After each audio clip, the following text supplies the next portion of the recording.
મલિન વાસના ન રહે ત્યારે મોટા રાજી થાય તેનું.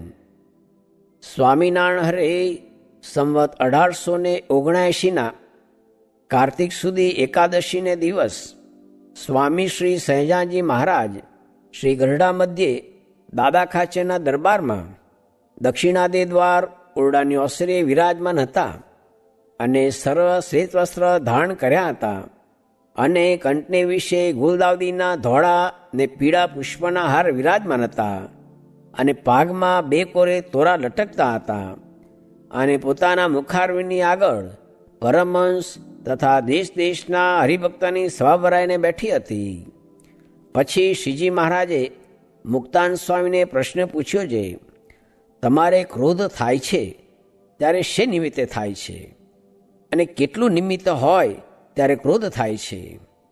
અને અમારે તો 1 થી લાખ રૂપિયા સુધી બગાડ કરે તો પણ પોતા સારું તો ક્રોધ આવે નહીં. અને જ્યારે ધર્મલોપ કરે અથવા બળિયો હોય તે ગરીબને પીડે અથવા અન્યાયનો પક્ષ લે ત્યારે તેની પર અમારે કોઈકને અર્થે લગારે ક્રોધની ચટકી આવે છે, પણ પોતા સારું તો લેશ માત્ર ક્રોધ આવતો નથી. અને કોઈક સારું આવે છે તે પણ ક્ષણ માત્ર પણ નથી રહેતો ને આટી પણ બંધાતી નથી. તેમ તમારે કેવી રીતે આવે છે ને કેવી રીતે ટળે છે? પછી મુક્તાન સ્વામીએ કહ્યું છે, કોઈક પદાર્થને યોગે તથા કોઈકની અવળાઈ દેખાય તેને યોગે તે ઉપર ક્રોધ થાય પણ તત્કાળ શમી જાય છે.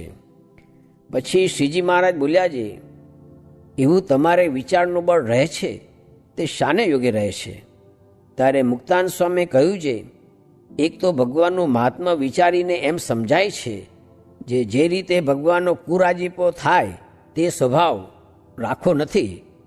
અને બીજો શુકજી ને જડવ્રત જેવા સંતનો માર્ગ જોઈને એમ વિચાર રહે છે જે સાધુમાં એવો અયોગ્ય સ્વભાવ ન જોઈએ.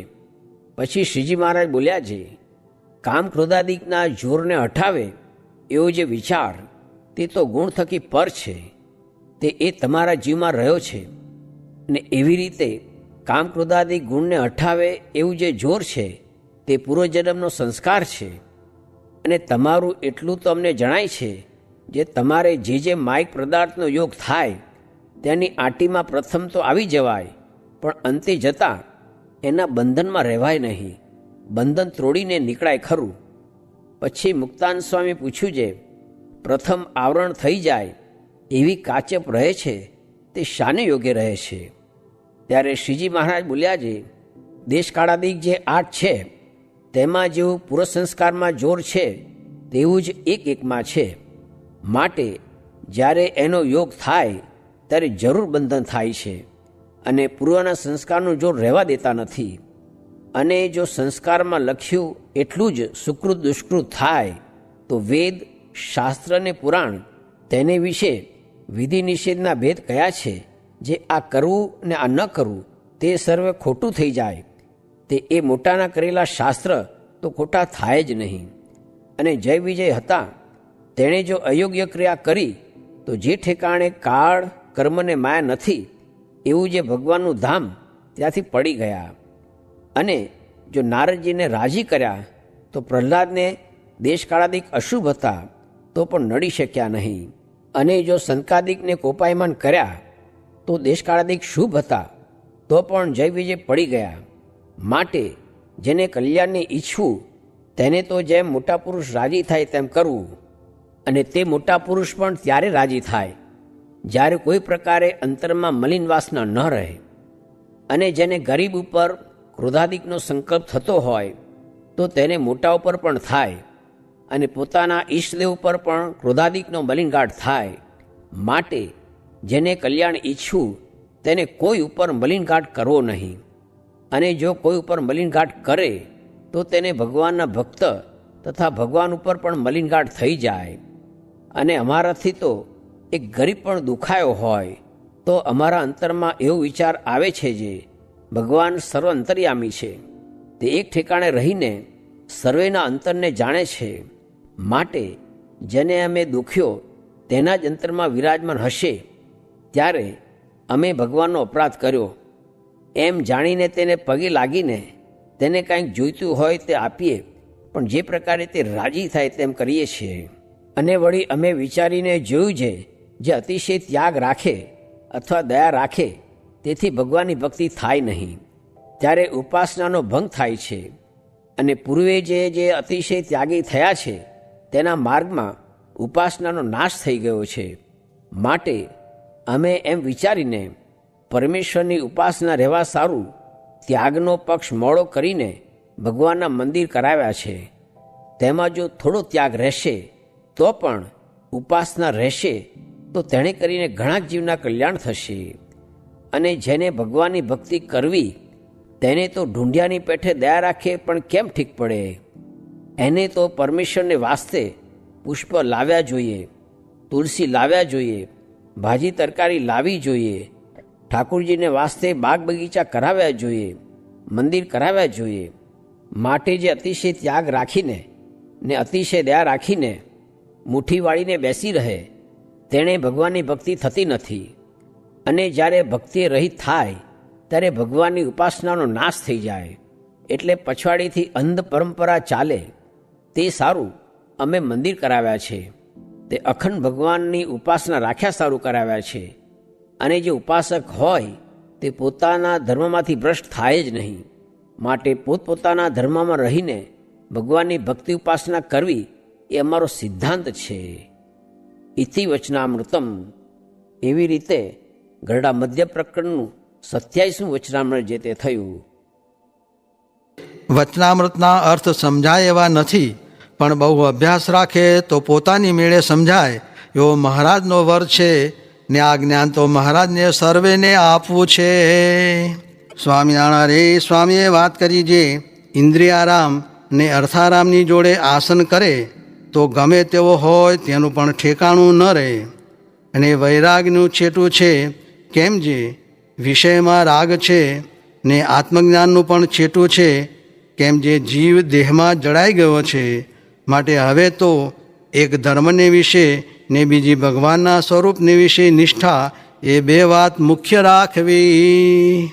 સ્વામિનારાયણ હરે સ્વામીએ વાત કરી, જે વાતું કરવા માંડે ત્યારે પોતાનું અંગ બંધાય ને ફરી ફરીને એકની એક વાત કરવાનું પ્રયોજન એ છે, જે પોતાની મેળે એકલા જ વાત સમજ્યા હોઈએ તે કોઈ ફેરવનાર મળે તો ફરી જાય, ને 50-100 માણસે મળી નક્કી કર્યું હોય તો પછી કોઈથી ફરે નહીં. ને સૂક્ષ્મ વાતું છે તે દ્રષ્ટાંતે કરીને સ્થૂળ જેવી સમજાય છે, તે તો કહેતા આવડે તેથી તથા ભગવાનની ઈચ્છાથી સમજાય છે. સ્વામિનારાયણ હરે સ્વામીએ વાત કરી, જે તું પુરુષોત્તમ હુંદો તો ગરણ કી રોટી કિમ કરીંદો, ને જો તું તિલંગો હુંદો તો તુંય મૂઠો ને હુંય મૂઠો.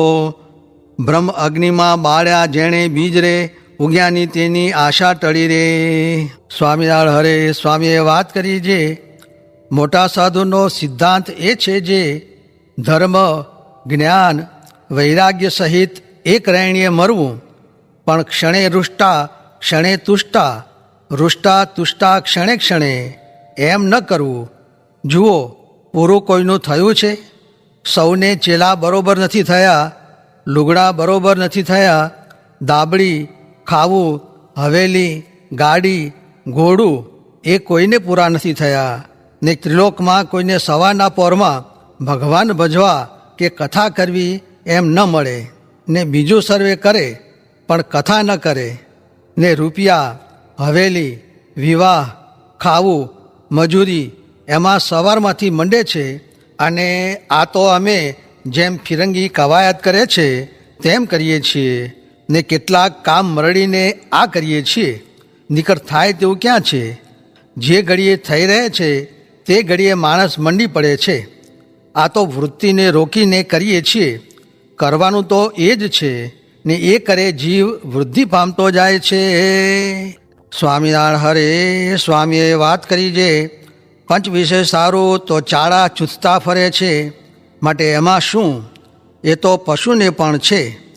માનનું ડીંડું થઈને ફેરા ખાય છે, તે હવે તો પારખા જોવા પંચ વિશે વચ્ચે નાખ્યા છે. તે જે કરીએ તે થાય એમ છે, પણ ભૂંડું થશે એની ખબર છે. પછી છોકરાનો સ્પર્શ કરે છે ને વાંદરા જેવા થાય છે. માટે આજ્ઞા મુખ્ય રાખવી, એમાં પાછો પગ ભરવો નહીં. જેને ખપ હોય તેને સારું આ વાત છે. કઠણ વચન કહું છું રે કડવા કાકચ રૂપ, દર્દીને ગોળી દઉં છું રે સુખ થાવા અનૂપ. એમ છે બીજાને શું, એ તો પશુ જેવા છે. ખરેખરો ઘરાસ્યો હોય તો પાછો ન ફરે. તે ખાડા ખસે પણ હાડા ન હઠે. ભાગતા ભલકું વાગશે રે એમાં શો માલ. સામા ઘા લે તે ખરો, એવી ઘણીક વાતો કહી. સ્વામિનારાયણ હરે સ્વામીએ વાત કરી છે બીજું તપ. આ ધારણા પારણા 2 મહિનાના કહો તો કરે, પણ ઓલ્યું જે સૂક્ષ્મ તપ એ તો ન જ થાય. સ્વામિનારાયણ હરે સ્વામીએ વાત કરી છે હે પરમહંસો, શાંતિ તો એક નારાયણના ચરણારવિંદમાં જ છે. તે માટે તે સામું જોઈ રહેવું. જેમાં નિદ્રા આવવી જોઈએ તેમાં નથી આવતી.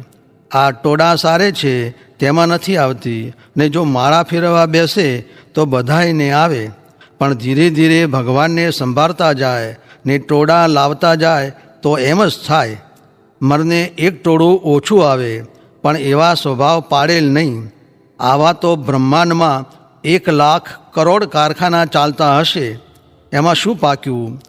આગ્રામાં 18 કરોડ રૂપિયાનું એક કબ્રસ્તાન છે, તેણે શું થયું? માટે ભગવાન ભજ્યામાં સુખ છે. સ્વામિનારાયણ હરે સ્વામીએ વાત કરી છે ભગવાન તો એક જીવ ભજે તે સારો બ્રહ્માંડ બોળી નાખે.